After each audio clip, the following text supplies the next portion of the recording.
Welcome to the third installment of Phoenix Masonry Live's Masonic Artifact Series. I am Frederick L. Milliken, Executive Director of Phoenix Masonry.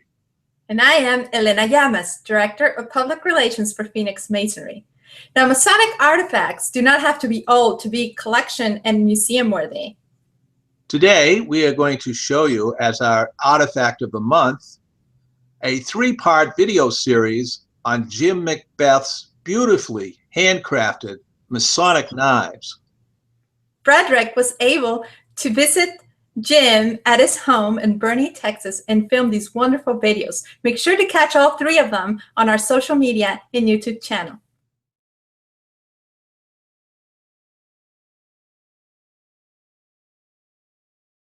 File work, what we call file work, we have to take the rough edge off of the knife and make it to where it's smooth, and we do that strictly with using a file.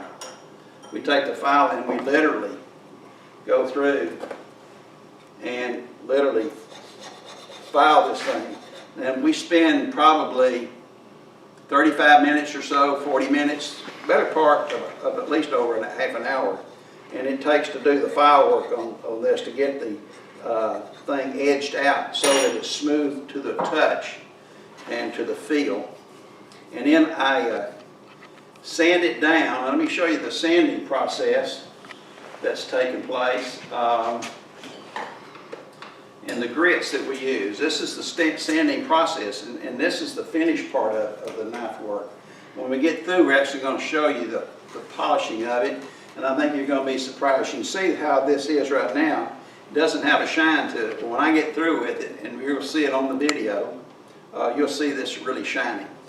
But to get to that point, we go through 80 grit, 100 grit, 150 grit, 220 grit, 320 grit, and lastly 400 grit. And we go through all that staging of that particular sandpaper, and we're not finished yet. What we have to do then is go through what we call micro mesh sanding. And this is a set of sponge-covered sandpaper, if you will. And there is 9 steps to this. And it goes all the way from 1,500 grit to 12,000 grit. Once you've got through steps, so the sanding part is the time-consuming. If you think that's the boring part, then you're correct. But it has to be that way in order to get it smooth and to the look we're going to want. So let's now take this knife, and I've got another knife too the same way, and let's take this knife over to the buffer and polisher, and let's see how it takes us to go and get this looking pretty. The first step that we have is called, we use a 3-stage buffing process. This is the Triple E process that we need this for. We put some Triple E polish on it. We have a block of that. So we're going to turn the buffer on. This buffer is a slow buffer. It's not your normal 3500 grinder or spinner. This is 1750. It's called a slow grinder, bench grinder. So you put a little of this rouge on there, and then you actually go to work on this.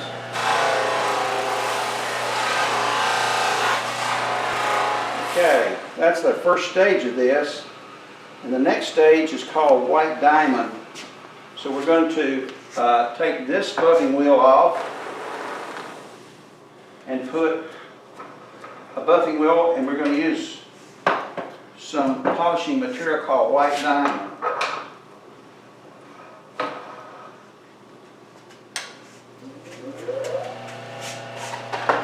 And it too's got a piece of rouge that's on there, and then we're going to go through that process.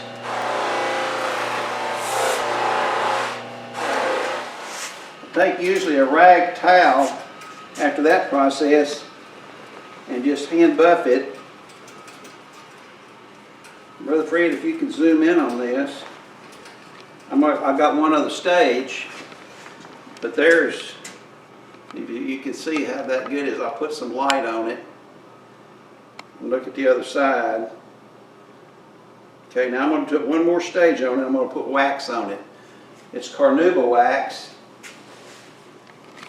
which is going to basically seal it from the outside wax-wise.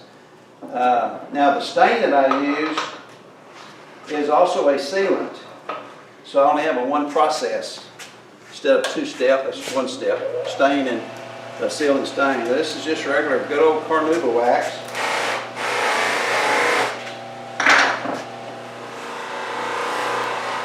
Okay. You got a good shot on that? That's the finished product. Now you can see all I have to do now is just remove the tape off the brass and off the blade itself, and I'll use some cleaner to clean that off. And then I usually put a coat of oil on it.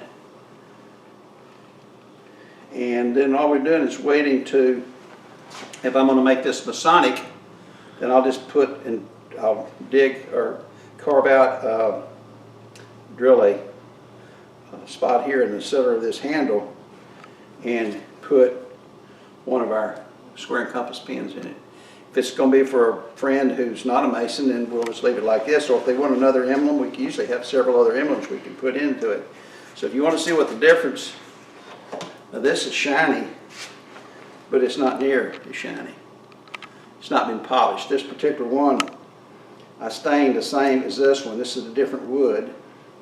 This wood is African mahogany right here. Again, it's some of used knife pins that I had. This has got a beautiful mosaic square and circle brass pin with black epoxy centered. And I will be making this Masonic, I think. And then the next thing I'd have to do is to order a sheath from my sheath makers. And because of the color, I'll probably have this, I'll ask for a dark shade, which will go really pretty with this. This wood is an exotic called Padawak. It also comes, some of it comes from Africa. There's other countries that have that. I'm not sure where this one particular piece of wood came from, but it's a beautiful exotic, got a lot of beautiful grain into it. Very, very pretty. Okay, I think that we've gone through the steps, and that's how we make a knife at McBeth Knives. Yep. Thank you very much, Jim. Been a pleasure. Thank you for being here.